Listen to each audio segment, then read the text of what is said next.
అందరికీ నమస్కారం అమ్మ. ఈరోజు మనం తెలుసుకుంటున్న అంశం ఏంటంటే 6th క్లాస్ తెలుగు 2024-25 విద్యా సంవత్సరానికి సంబంధించి టోటల్ ఆన్సర్ కీని మనం ఈరోజు వీడియోలో చూద్దాం. విద్యార్థులు జాగ్రత్తగా స్క్రీన్ షాట్స్ తీసుకోండి. ఇక్కడ ఆప్షన్స్ ఇచ్చింటారు. బహుళైచ్ఛిక ప్రశ్నలు 10 ఇస్తారు, ఒక్కొక్కదానికి ఒక్కొక్క మార్కు. విద్యార్థులు జాగ్రత్తగా స్క్రీన్ షాట్స్ తీసుకోండి.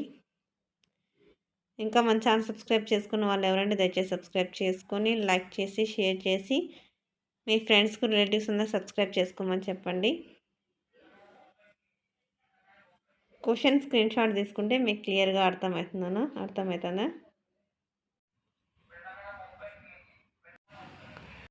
తర్వాత అనురాగం అంటే అర్థం. మీరు స్క్రీన్ షాట్స్ తీసుకుంటే అర్థమైంది ఏది తప్పు ఒప్పు అనేది. తర్వాత క్రింది పేరాను చదివి ప్రశ్నలకు జవాబులు రాయండి అని ఇచ్చినారు. ఈ పేరాను స్క్రీన్ షాట్స్ తీసుకోండి. తర్వాత నెక్స్ట్ ఆప్షన్స్.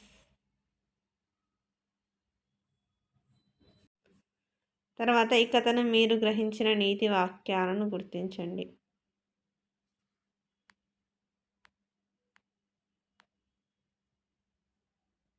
పేరా ఆధారంగా క్రింది వాక్యాలలో ఏ వాక్యం సరికాదు?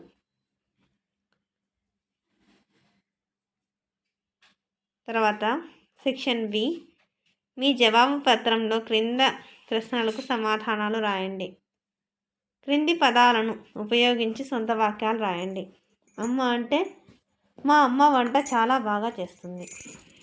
తర్వాత మంచి మాటలు అంటే ఎవరు చెప్పినా మంచి మాటలు వినాలి.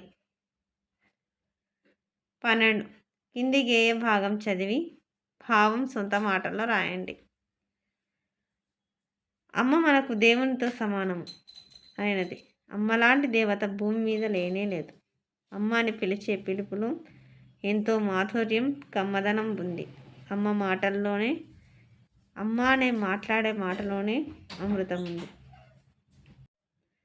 కింది పేరాను చదివి 2 ప్రశ్నలను తయారు చేయండి. తర్వాత పరమానందయ్య తన శిష్యులతో కలిసి ఊరు వెళుతున్నారు. బండిలో నుండి ఒక రాగి చెంబు కింద పడి శిష్యులు దానిని చూశారు, కానీ ఊరుకున్నారు. గురువు గారికి కోపం వచ్చింది. కింద పడిన వాటిని బండిలో వేయాలని చెప్పాడు. దానికి 2 ప్రశ్నలు తయారు చేయగలరా?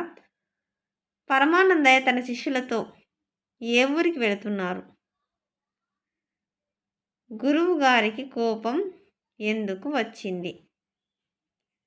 నెక్స్ట్ 14ది, క్రింది ఇచ్చిన ప్రశ్నలకు సమాధానాలు రాయండి. మా నాన్నే మా హీరో. మా నాన్న మా కోసం ఎంతో కష్టపడతారు. తాను తిన్నా తినకున్నా మా కడుపు నింపుతాడు. మా కోసం రాత్రి పగలు కష్టపడి సంపాదిస్తాడు. మా నాన్న అంటే మాకెంతో ఇష్టం. తర్వాత 15, శిబి చక్రవర్తి పావురాన్ని కాపాడడం కోసం తన ప్రాణాలనే ఇవ్వడానికి సిద్ధపడ్డాడు.